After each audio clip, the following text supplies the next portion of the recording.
শুরু করছি পরম করুণাময় আল্লাহর নামে। হে বিশ্বদরদী, আজ আমি আপনাদের সামনে অত্যন্ত একটি মূল্যবান এপিসোড নিয়ে আসলাম এবং আজ আমি যা আলোচনা করব তা হলো সূরা নাহলের 43 নম্বর আয়াতের মধ্য অংশ থেকে এবং তার গভীর নির্যাসটুকু বাহির করে আনব। আশা করি আপনারা ধৈর্য সহকারে শুনবেন। তো চলুন দরদি, মহান আল্লাহ কি বলেছেন আমরা দেখে নেই। মহান আল্লাহ ইরশাদ করেন, ফাসআলু আহলাদ যিকরি ইন কুনতুম লা তা'লামুন। অর্থ, অতএব জ্ঞানীদের কাছে জিজ্ঞাসা করে তুমি জেনে নাও যে বিষয়গুলো তোমরা জানো না। এ তো আমি রূপক অর্থটি বললাম, এর গভীরে কি আছে আজ আমরা তাই জানব। মহান আল্লাহ আমাদেরকে কেন নির্দেশ দিলেন, দেখুন জ্ঞানের গভীরে কি লুকিয়ে আছে তাই আজ আমরা জানব। দেখুন দরদি, জ্ঞানের গভীরে লুকিয়ে আছে বিবেক অথবা চেতনা শক্তি অথবা এক অদৃশ্য শক্তি। এই চেতনা কি বা অদৃশ্য শক্তি কে? সে হলো আমার মহান আল্লাহ রব্বুল আলামিন। কেননা স্রষ্টা নিজেই জ্ঞান হয়ে মানুষের ভিতরে প্রবেশ করে এই পৃথিবীর পরিবর্তন ঘটান। তাই জ্ঞানের গভীরেই স্রষ্টা নিজেই লুকিয়ে আছেন। অতএব এই জ্ঞানের সন্ধান করাই হলো স্রষ্টাকে সন্ধান করা।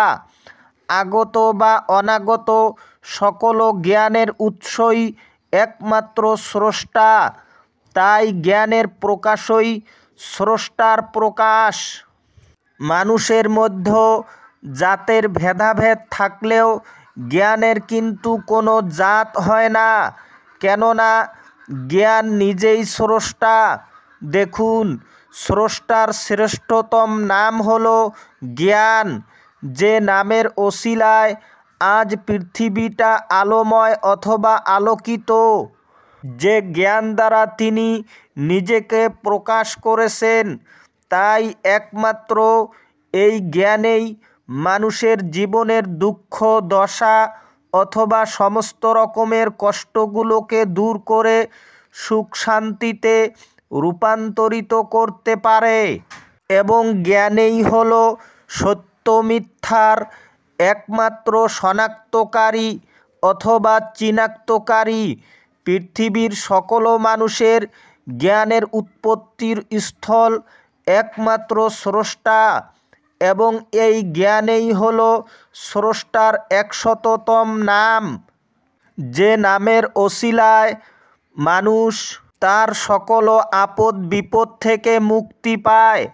তাই স্রষ্টা নিজেই জ্ঞান হয়েই আপনার ভিতরে প্রবেশ করেন আপনাকে সঠিক পথ দেখানোর জন্য, যদি আপনি সত্যবাদী হন। তাই এই জ্ঞানেই হলো সত্য বা স্রষ্টাকে চেনার একমাত্র মাধ্যম। অতএব আপনার ভিতরে থাকা জ্ঞানই আপনার একমাত্র মুক্তিদাতা। তাই হে দরদি, আপনারা গভীর থেকে গভীরতম জ্ঞান অর্জন করুন অথবা সত্যকে জানুন। কেননা তিনি তো তেজস্ক্রিয়, তিনি তো প্রজ্ঞাময়, তিনি তো জবরদস্ত হিকমতওয়ালা। তিনাকে জানা বা চেনা এত সহজ নয়। তিনি যাকে চান একমাত্র তাকেই তিনি সেই জ্ঞানের ঝলক দেখিয়ে দেন। তাই অবশ্যই আপনাদেরকে জ্ঞানের পিপাসুক হতেই হবে এবং একজন মুমিন ব্যক্তির কাছে গিয়ে সত্যকে জেনে নিয়ে নিজের মুক্তি ঘটান।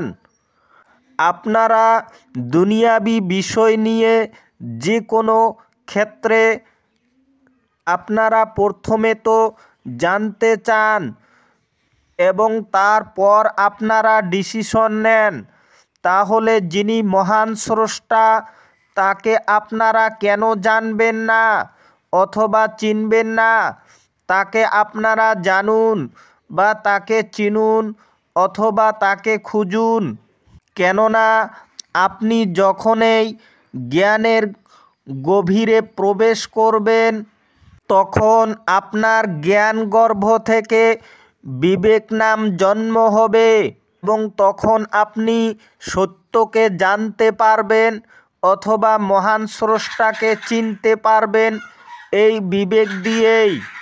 আর আপনি যখন সত্যকে জানবেন অথবা চিনে নেবেন তখন আপনি মানার জন্য বাধ্য হয়ে যাবেন এবং আপনার স্রষ্টার প্রতি ভালোবাসা জন্মিবে এবং স্রষ্টার ধ্যানে মগ্ন থাকতে পারবেন। তাই হে দরদি, আপনারা জ্ঞানের পিপাসুক হন। কেননা আপনি যদি জ্ঞানের পিপাসায় নিজেকে বিলিয়ে দিতে পারেন তবে অবশ্যই কামিয়াবি আপনার পায়ের নিচে। তাই জ্ঞানী হতে পারলেই আপনার মুক্তি ঘটবে, নচেত না। কেননা অজ্ঞানতার মুক্তি নাই। তাই আপনি যত বেশি জ্ঞানী হতে পারবেন এবং যতই জ্ঞানের গভীরে প্রবেশ করবেন ততই আপনি মহান আল্লাহকে বেশি ভয় করবেন। কারণ আপনি সত্য জেনে গেছেন, তাই মানার জন্য বাধ্য হবেন। তাই এই ব্যাপারে মহান আল্লাহ সূরা ফাতিরের ২৪ নম্বর আয়াতের শেষ অংশে বললেন, ইন্নামা ইয়াখশাল্লাহা মিন ইবাদিহিল উলামা। অর্থ, আল্লাহর বান্দাদের মধ্য থেকে নিশ্চয় জ্ঞানীরাই বেশি আল্লাহকে ভয় পায়। তাই হে দরদি, আপনাদেরকে মহান আল্লাহ যথেষ্ট জ্ঞানী গুণী বানিয়েছেন। আশা করি আমার কথাগুলো গভীর সূক্ষ্মভাবে বুঝে নেওয়ার চেষ্টা করবেন। আজ এতটুকু বলে আপনাদের সকলের মঙ্গল কামনা করি আমার কথা শেষ করছি। খুদা হাফিজ।